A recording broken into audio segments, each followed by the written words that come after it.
नमस्कार दोस्तों, जय श्री राम। हमारी संस्कृति आजकल धीरे धीरे लुप्त होती जा रही है। लोग वेस्टर्नाइजेशन की तरफ ज़्यादा बढ़ गए हैं। पाश्चात्य देशों से इतनी ज़्यादा इम्प्रेस्ड हैं, इतनी ज़्यादा प्रभावित हैं कि अपनी चीज़ें भूल ही गए हैं। सब हेलो हाय करने में लगे हुए हैं। ना बच्चों को सिखाते हैं, ना खुद सीखते हैं। जब खुद नहीं करते तो बच्चों को कैसे सिखाएंगे। कुछ मैंने खास चीज़ें आपके लिए इकट्ठा की हैं, वो आपसे शेयर करना चाहती हूँ। इसको स्टोर कर लीजिए अपनी अगली जनरेशन को सिखाने के लिए, जिससे हम अपनी संस्कृति को थोड़ा-सा तो कोशिश कर सकें बचाने की।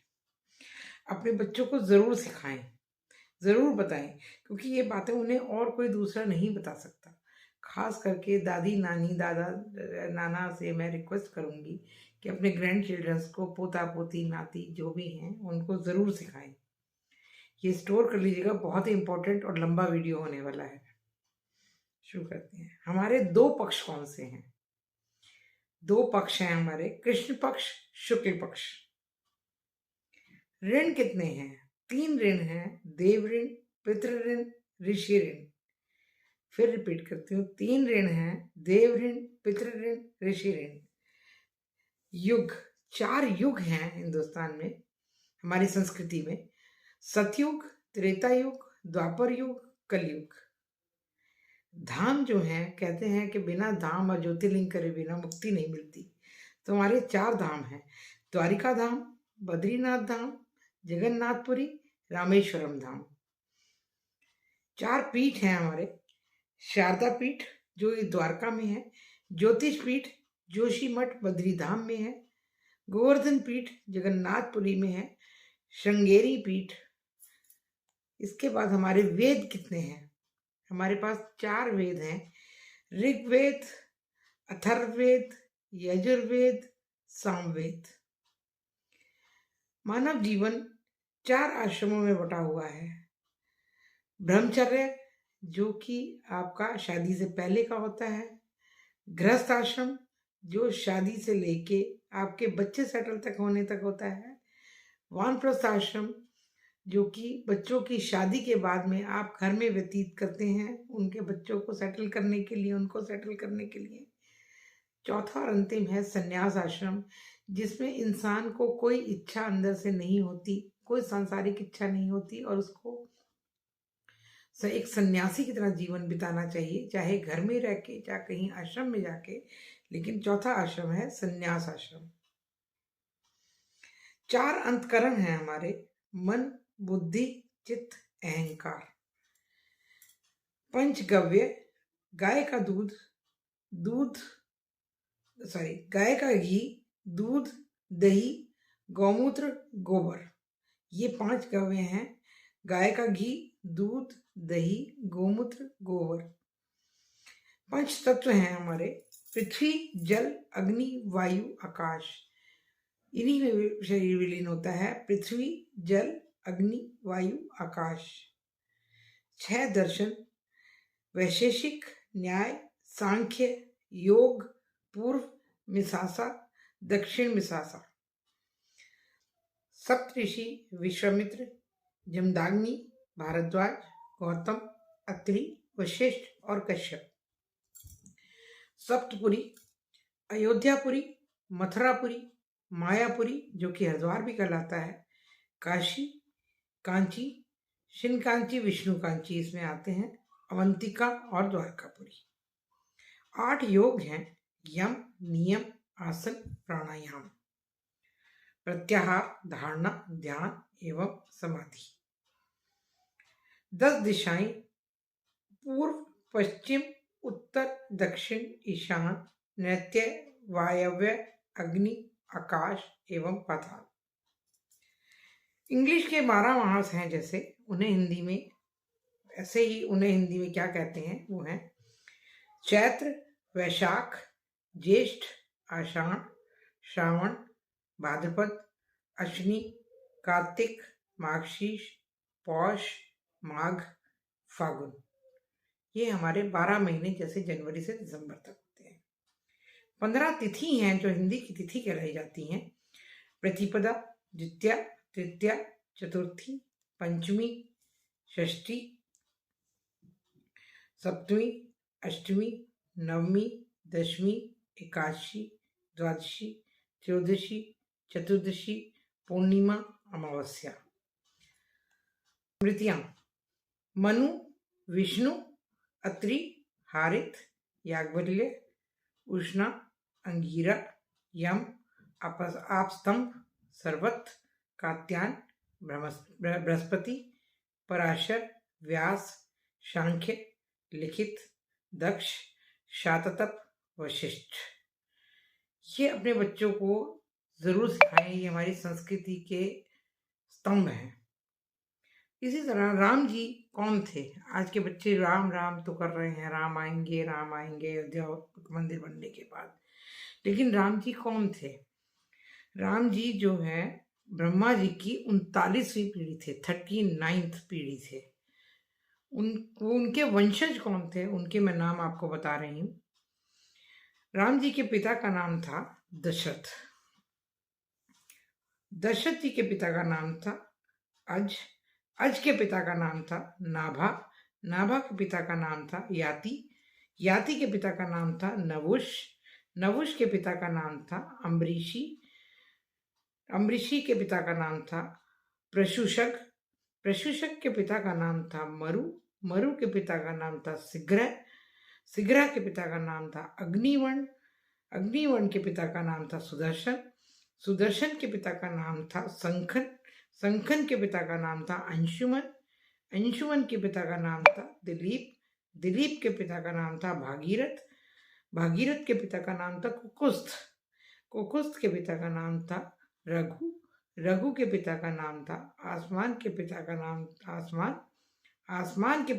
था सगर के पिता का नाम था अस के पिता का नाम था भरत के पिता का नाम था दसंधि के पिता का नाम था सुसंधि के पिता का नाम था मांडा के पिता का नाम था युवनाश के पिता का नाम था ढूंढामार के पिता का नाम था त्रिशंकु के पिता थे पृथु के पिता थे अनन्य के पिता थे वान के पिता थे दिलशान, और दिलशान के पिता का नाम था मनु के पिता का नाम था इक्षुभा के पिता का नाम था कुक्षी के पिता का नाम था भिक्षु के पिता का नाम था कश्यप के पिता का नाम था मारीची, और मारीची जो है ब्रह्मा जी के पुत्र थे। मारीची के पिता का नाम था ब्रह्मा जी। इस तरह से राम जी हमारे 39वीं पीढ़ी हुए। सबको हमारी भारतीय संस्कृति का ज्ञान हो। ऊपर जाने पर एक सवाल ये भी पूछा जाएगा, जब भी हम इस दुनिया से जाएंगे, अपनी उंगलियों के नाम बताओ। हमारे बच्चे तो जानते ही नहीं, छोटी उंगली बड़ी उंगली, बस 2 चीज जानते हैं। अपने हाथ की छोटी उंगली से हम शुरू करते हैं। जल,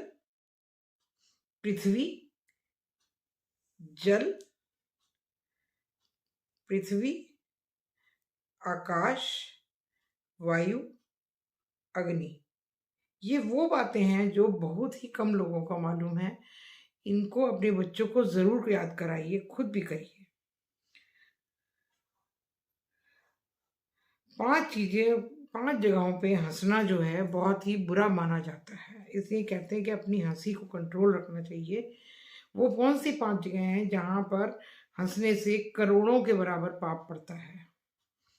पहला, शमशान। कभी शमशान में नहीं हंसना चाहिए। किसी अर्थी के पीछे नहीं हंसना चाहिए। किसी के शोक में गए हो, अफसोस में गए हो तो नहीं हंसना चाहिए। मंदिर में पूजा में ध्यान लगाना चाहिए, हंसना नहीं चाहिए। और अगर कोई कथा सुन रहे हैं तो कथा में भी नहीं हंसना चाहिए। कहते हैं अकेले हो परमात्मा को याद करो, परेशान हो ग्रंथों को पढ़ो, उदास हो कथाएं पढ़ो, टेंशन में हो भगवत गीता पढ़ो, और फ्री हो तो अच्छी अच्छी चीजें लोगों को भी समझाओ।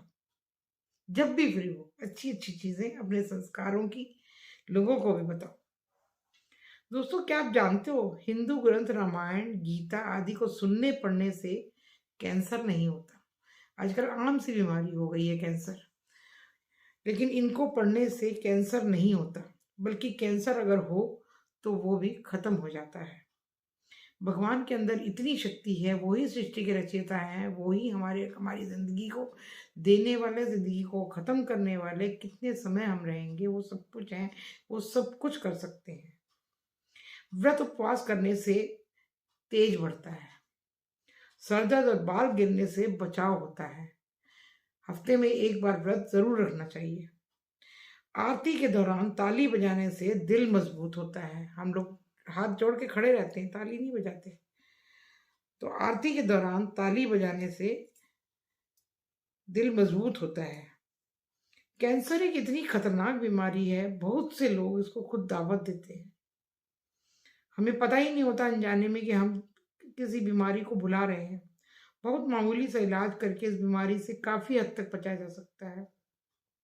अक्सर लोग कहते हैं खाना खाने के बाद क्या करते हैं, पानी पी लेते हैं, लेकिन खाने के बाद में पानी नहीं पीना चाहिए। खाने के कम से कम 1 घंटे तक पानी नहीं पीना चाहिए और बाद में उसे भी सिप सिप करके हल्का गुनगुना करके पीना चाहिए। खाना खाने के बाद पानी खून में मौजूद कैंसर का अणु बनाने वाले सेल्स को ऑक्सीजन पैदा करता है, अगर हम खाने के तुरंत बाद पीते हैं। हिंदू ग्रंथों में बताया गया है कि खाने से पहले पानी अमृत है। अगर खाने से आधा घंटा पहले हम पानी पीते हैं तो वो एक अमृत बन जाता है शरीर के लिए। खाना खत्म होने से पहले पानी पीना औषधि है। खाने के बाद पानी पीना बीमारियों को न्योता देना है, उनका घर है बीमारियों का। इसलिए खाने के बीच में तो बिल्कुल भी पानी नहीं पीना चाहिए।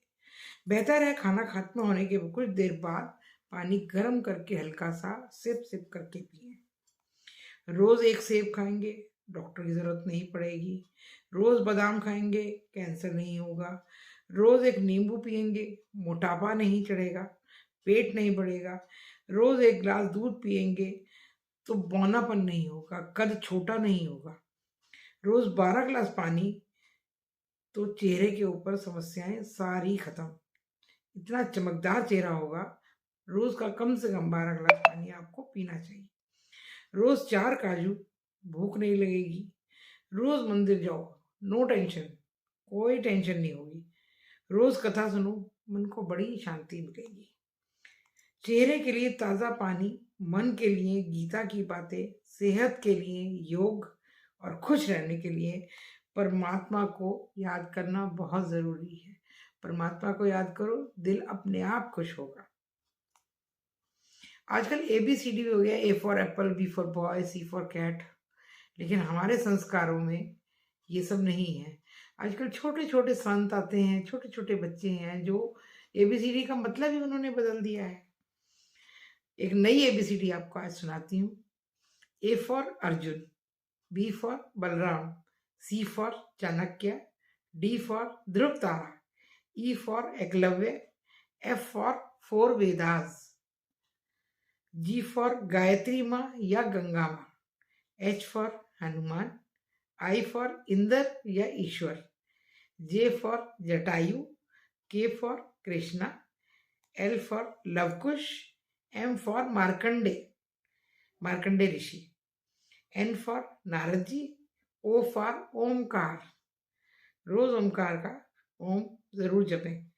P for Prahlad, Q for queen Gandhari, R for Ram, S for Surya या Sita, T for Tulsi, U for Uddhav, V for Vaman avatar, W for water Ganga, W for water Ganga, X for जिराब्दी द्वादशी, Y फॉर यशोदा माँ, Z फॉर जामवंत। अपने बच्चों को ये ABCD ज़रूर सिखाइए। ये बहुत ही इम्पॉर्टेंट वीडियो है, अपने पास स्टोर करके रखिए, अपने बच्चों को भी सिखाइए, खुद भी याद करिए। ये कंठस्थ करेंगे, ईश्वर भी खुश होंगे, जिंदगी में बहुत शांति मन को मिलेगी। सुनने के लिए धन्यवाद। जय श्री राम।